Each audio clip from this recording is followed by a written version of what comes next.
সালাম আমি করব গিয়ে, সালাম আমি করব গিয়ে নবীজির রওজায়।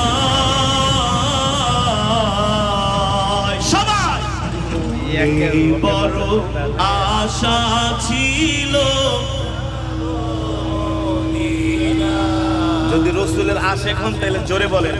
মনে বড় আশা ছিল,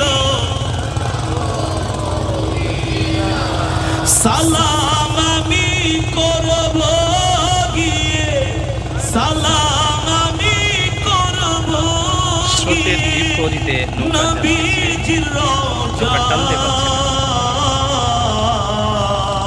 স্রোতের বিপরীতে বড় আশা ছিল, সেই স্রোতের বিপরীতে পারে না।